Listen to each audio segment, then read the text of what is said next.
best ball handlers don't move faster than you, they just think faster than you. So today, I studied the best ball handlers the game has ever seen, the best ball handlers in the world. Steph, Shea, yeah, and even Kyrie. And the goal was not to just copy their entire bag, but to understand why their moves just work, right? And what I found completely changed the way I look at ball handling. So let's get out your notebooks and let's lock in. All right, the first tip, and probably one of the more important tips throughout this whole video we're gonna learn, is your hip mobility. Your internal hip mobility, to be more specific. All that is how good you're able to turn your hips inwards towards the floor, right? This is very crucial if you want to sell your drive, right? If you don't want defenders to also poke at the ball, it's also a good protection layer to have.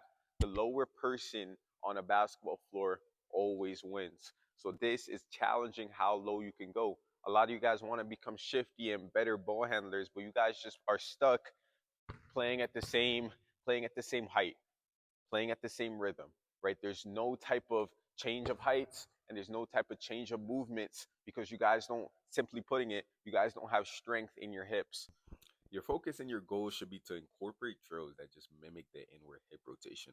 Right? By doing that, you'll be able to adjust and explode out of that awkward position, and that happens often while you're dribbling.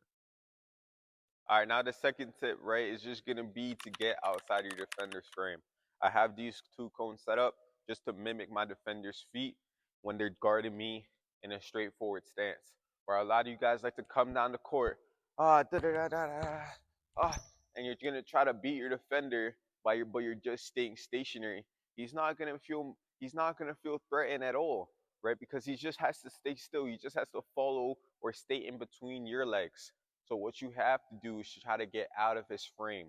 The main concept I love teaching all my kids is the float dribble, right? This is how you move lateral first to move vertical, right? What I mean by this is when we come up here, you want to just move a little bit lateral to get outside, and now we have that clear driving angle, and now we're attacking off of here, right? How you perform the float dribble now, right? First, you have to master the pocket dribble, which is just having the ball at the side in your pocket, not under, because that's a carry, but right to your side, right? Once you have it to your side, once you master leaving it at your side for about 1 or 2 seconds before it hits the floor, then you could master the float dribble. Just doing the same thing. It's gonna move lateral while it's at your side, and then we're gonna attack. Right? The float dribble is so good because it has just so much varying moves that you could use out of it. Right? Once you sell that attack, now they know. Now they're gonna want to shift there, read you, and now we got counters. Right? Maybe they know you're gonna have another counter, so you add a shot to it. Float, I'm still putting the lead foot still a little bit outside of his frame, and now I'm just gonna put this foot up into a shot, right? There's so much different options out of it. It should kind of be your go-to move, right? This is a very important tip to learn because a lot of you guys like to stay still, but as long as you learn how to move lateral, you'll be very hard to guard, right? So learn this tip and you'll thank me later. All right, if you made it this far into the video, thank you so much. Just make sure you like the video, subscribe, comment anything you want to see, right? And that's just going to help me so much. I'm trying to build a community here. I'm trying to see what you guys want so I could provide better for you. All right, tip number 3, probably one of the most underrated tips in this whole entire video. We're going to talk about deceptiveness. All deceptiveness is how good are you with your fakes? Have you ever asked that question to yourself, right? This means when I'm in my triple threat position, how good am I with my jabs? How good am I with selling my jabs, right? Maybe I want to add a little stutter. When I'm dribbling, right, or looking to pass, how good am I with my eyes, right? Some of you guys don't sell anything. The defender's just going to read you like a book, right? If I want to go that direction the whole time, I'm looking here the entire time. I'm looking here the entire time and then changing directions last minute. That's how good at deceptive defender I am. Your fakes are probably one of the most important things in becoming shifty. Because when you're getting a defender off balance, right, and you're going to go take that open shot, you're probably going to get an inch or 2 ahead of him. And we're about to go take that shot. How good at you are selling that you're actually going to take that shot so he jumps by, right? How good are you with your pivots when you pick up the ball to get into a wide open layup. Right? You got to ask yourself these type of questions because this is how you become the best version of yourself. Your deceptiveness, right? Your bulb movement, my head movement, my eyes, right? All these things tie into how good you could fake your defender, which overall ties into how good you're able to shift your defender, right? So learn this tip for sure. One of the most underrated for sure. All right, tip number 4, right? This may sound simple, but it really is not simple because I see still a lot of players don't really have that in their bag. But a lot of players have a go-to move, right? But you gotta be able to have a counter to your go-to move and then a counter to that counter to your go-to move, right? What I mean by this is say my go-to move is the cross jab. I'm going here, I'm crossing over, I'm jabbing, right? The chances of my defender being here, I'll probably say it shifts to 50%, right? So my defender could stop me in that 50%, but if I have another counter, oh, shift, oh, then cross, that lowers the percentage again, maybe to another 25. And then maybe when I have a counter, oh, jab right there, cross again, that's another counter to add. That's another lowering of percentages. So it's very crucial to develop some go-to moves, develop your fast break. Which ones are you using when you're just running full speed? Which ones are you using when you're in your triple threat position, right? Which ones are you using when you're in the paint?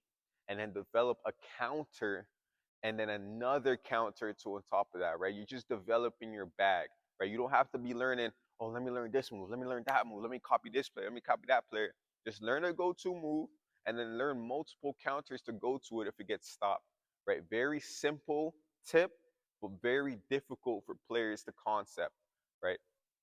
All right, final tip, last but obviously not least, where you gotta have 3 different types of trainings, right? I'll always teach my players this. 3 different types of trainings that you must do to get better, to practice your shiftiness, to practice your dribbling in real life different scenarios, right? The first tip, you gotta be able to train by yourself, right? I got a lot of videos on this channel, a lot of different training regimens, right? 2 ball, 1 ball, shiftiness by yourself. I'm practicing these different types of moves so that I can use it in 5v5 games, which is another type of training, right? You got to be able to get a lot of reps doing 5v5. Practice the moves you practiced in practice and then get to the 5v5 aspect and then do it there. 5v5 is a very different aspect to one or to by yourself training. So make sure, right, you're learning the spacing, you're learning when this move is appropriate, where this move is appropriate. And my more advanced players love taking down notes after that so they know, right? So they don't remember. Because there's a lot of things that go on in basketball. So if you're able to take notes, right, on what you did today or what you did yesterday and on what you did in the 5v5 game, it will definitely help you way better to just grasp what moves actually work. And then the final training is one-on-one training, either with a partner, I'd say, or either with like a personal trainer, right? If you get this one-on-one trainer, they're able to tell you and break down what are your weaknesses, right? What are your strengths? So if you're getting that type of training and they're teaching you like, okay, this move, and they're teaching you that move, and then you take that training and then you do it by yourself, it's just a whole tying thing together. But if you're getting all 3 of those trainings, I know your shiftiness will just go like this. All right, y'all boys, I really hope you enjoyed that video. And if you did, leave a like, subscribe to stay on the algorithm, right? Comment if you want to see something in the future, right? This is tips to get you shifty, right? I want to see you guys be better players coming up in your season. And a key to stand out is how good are you to shifting your defender or just blowing by them, getting a paint touch, and then making a decision from there. So make sure you take these tips and actually learn them, write them down, apply them, because I'm telling you, that is the real key from what I watched on how to actually become shifty. So, see you guys on the next video. I'm out, man.